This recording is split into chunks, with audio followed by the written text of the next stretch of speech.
Gérer une association demande de plus en plus de temps. Plus elle se développe, plus elle grandit et plus vous allez être sollicité en tant que dirigeant d'association ou même salarié. Un moment que j'ai identifié qui fait perdre énormément de temps, c'est quand vous allez prendre des rendez-vous. Bonjour à tous, je m'appelle Clément, je suis le créateur d'Optimasso. J'ai pour vocation d'aider le monde associatif dans son développement et notamment dans son développement financier pour qu'il puisse atteindre son indépendance. Si l'argent se gagne et se perd, le temps, lui, se perd tout le temps. Du coup, j'ai mis en place des process dans mon association pour optimiser notre temps et notamment quand on souhaite prendre des rendez-vous. Je vais vous donner les 3 outils que j'utilise pour prendre un rendez-vous efficacement. Quand vous êtes dirigeant ou même salarié d'une association, vous devez rencontrer beaucoup de monde, vous avez des partenaires à aller voir, des institutions à contacter, peut-être même discuter entre bénévoles et prendre des rendez-vous entre bénévoles ou le président avec son salarié. C'est des moments qui se répètent chaque semaine, chaque mois. Et du coup, c'est des moments que vous pouvez essayer de réduire. Et imaginez que si vous faites une réunion par semaine, donc 47 semaines travaillées, et que vous gagnez 10 minutes par réunion, vous allez gagner une journée de travail à la fin. Voici comment je fais pour gagner du temps dans ma prise de rendez-vous. Déjà, si c'est un rendez-vous avec plusieurs personnes, je vous invite à utiliser Doodle. Si c'est avec une seule personne, un rendez-vous en tête-à-tête, j'utilise plutôt Calendly. Et par contre, ce que j'utilise le plus souvent pour un rendez-vous téléphonique ou simplement un entretien, c'est le ESI. Je vous explique ces 3 méthodes tout de suite. Donc voici comment se présente Doodle. Donc c'est entièrement gratuit. Voilà. Et le but, ça va être de mettre des créneaux. Donc là, on peut voir un exemple ici. Donc jeudi 24, vendredi 25. Et chaque personne va pouvoir renseigner ses disponibilités. Ensuite, vous n'aurez plus qu'à choisir la date où il y a le plus d'inscrits.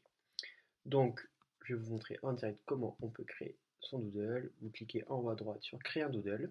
Ensuite, vous allez tout simplement mettre un titre. Donc, par exemple, réunion des partenaires. Je pilote donc la commission de partenaires de mon club d'escrime. Hop, réunion de partenaires. Donc on peut mettre un lieu sur le club. Si vous avez un partenaire qui peut vous recevoir, par exemple un restaurant, vous mettez le nom de restaurant. Ça peut aussi bien sûr se faire par téléphone ou Skype. Mais bon, en règle générale, si vous me suivez, je suis contre les réunions, mais surtout contre les réunions qui ne servent à rien. Ces réunions-là où il faut créer du lien, je trouve que c'est important de se voir physiquement. Et ensuite, si vous souhaitez mettre une petite note, vous pouvez la mettre, ou vous la mettrez dans le corps de votre mail quand vous allez envoyer cette invitation. Ensuite, vous allez tout simplement rentrer les créneaux donc, sur lesquels vous voulez inviter les personnes. Donc par exemple, donc lundi entre midi et 2, le jeudi, le mardi de 17 à 18, le jeudi toute l'après-midi, voilà, et le dimanche en soirée. Donc vous pouvez mettre sur une semaine, sur un mois, et vous pouvez choisir autant de dates que vous souhaitez. Essayez tout de même de limiter à 4-5 dates, sinon vous risquez d'avoir des personnes qui ne vont pas forcément pouvoir être disponibles à ces dates-là. Vous avez certains paramètres que vous pouvez cocher. Donc par exemple, oui, non, si nécessaire, je le mets toujours. C'est-à-dire que les personnes peuvent mettre si nécessaire. C'est-à-dire que oui, elles se rendront disponibles, mais si ça peut être une autre date, ce serait quand même mieux. Ensuite, vous pouvez limiter le nombre de votes par proposition. Par exemple, chaque personne doit choisir une date ou deux. Vous pouvez limiter les participants à un seul vote. Et vous pouvez aussi cacher le sondage pour que personne puisse voir ce que les gens ont marqué. Sur la droite, c'est le contenu payant, mais vraiment, pour ce que vous voulez faire au niveau des rendez-vous, le contenu gratuit est largement suffisant. Ensuite, vous avez juste à renseigner votre nom et une adresse mail et c'est terminé.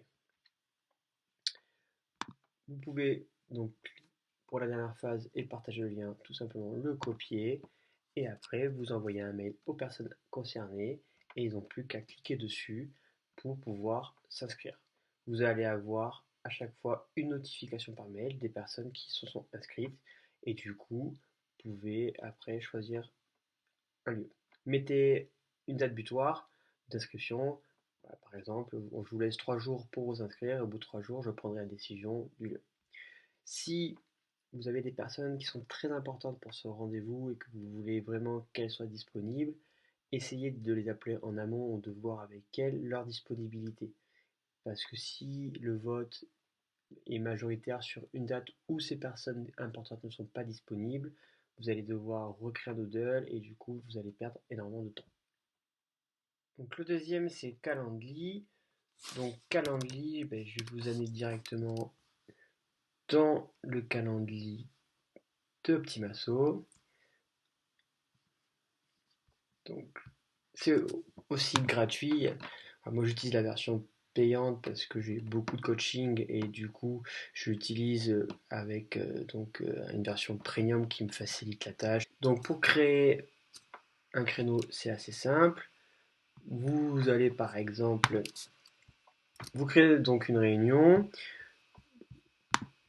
vous donc changez le titre, on va mettre réunion partenaire avec un partenaire de votre club.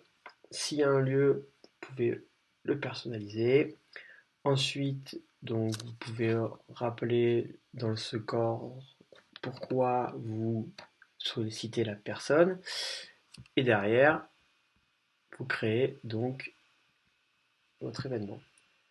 Ensuite, vous pouvez moduler le temps, 15-30 minutes, en fonction du temps que vous avez besoin pour votre entretien, vos rendez-vous. Et là, vous allez donc rajouter des plages horaires. Donc par exemple, on va dire que vous êtes disponible que jusqu'à midi le lundi. Là, vous n'êtes pas du tout disponible, donc on enlève. Le mercredi, toute la journée. Le jeudi seulement de 9 à 10. Voilà. Et le vendredi, hop, vous n'êtes pas disponible. Voilà, on enregistre l'événement. Après, vous pouvez personnaliser un peu plus votre invitation en lui demandant le nom, l'adresse mail. Ensuite, vous pouvez donc paramétrer les notifications, envoyer des mails, faire un suivi, faire des rappels. Par contre, ces applications sont payantes. Vous pouvez bien sûr mettre une page de confirmation et si vous souhaitez recevoir des paiements directement par Calendly, moi j'utilise beaucoup lors de mes coachings, il faudra juste lier avec un compte PayPal par exemple. Si vous voulez voir ce que ça peut donner pour votre interlocuteur, il va tomber sur ce lien, donc il va tomber sur cette page-là, où il va voir une réunion partenaire de 15 minutes. Il va cliquer sur le jour de son choix, et hop, je vais juste décaler là. Et du coup, il va y avoir des créneaux horaires à choisir. Et une fois qu'il a cliqué, vous allez recevoir un mail et une notification pour valider ce créneau. Ma dernière astuce, le et si, j'ai vu ça dans le livre de Tim Ferriss, La semaine de 4 heures, que je vous invite d'ailleurs à regarder pour toutes les personnes qui souhaitent optimiser leur association et même optimiser leur temps ou voir leur entreprise. Le ici est assez simple. Quand je souhaite faire un rendez-vous avec une personne, je vais tout simplement lui proposer plusieurs solutions. En fait, on évite d'envoyer un mail et de dire est-ce que tu es disponible le lundi, que la personne vous réponde ah non, je ne suis pas disponible plutôt le jeudi, et finalement vous n'êtes pas disponible non plus le jeudi, donc vous renvoyez un mail, et finalement tous ces échanges de mails vous fait perdre rapidement une demi-heure, une heure de votre temps. Du coup, prévenez la personne à chaque fois au moins une semaine à l'avance. Ça va permettre d'avoir un peu de temps et aussi de la latitude au niveau de son planning et dire je suis disponible le lundi à 15 heures, je peux passer chez toi. Si tu n'es pas disponible, je te propose le jeudi de 15 heures à 16 heures. Sinon, le vendredi, je te laisse choisir le moment. Si tu n'es pas disponible cette semaine, je peux me rendre disponible la semaine suivante, j'aurai un peu plus de disponibilité, n'hésite pas à m'en faire part.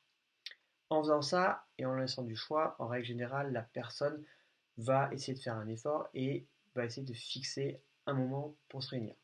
Si la personne ne peut pas du tout, vous pouvez très bien convenir d'un rendez-vous téléphonique, d'un rendez-vous Zoom. Peut-être que pour ce que vous avez à faire ensemble, ça suffit largement. Donc, voici les 3 astuces que j'utilise pour optimiser mon temps de prise de rendez-vous. Je vous invite vraiment à essayer de les mettre en place rapidement. Vous allez voir, vous allez gagner un temps fou dans la gestion de votre association. C'est à ce temps-là que vous pouvez réinvestir directement dans votre association ou pour votre vie de famille. Je vous souhaite une très bonne journée. N'hésitez pas à vous inscrire à la newsletter d'Optimasso. Je vous mets le lien en description. A très bientôt pour une nouvelle vidéo.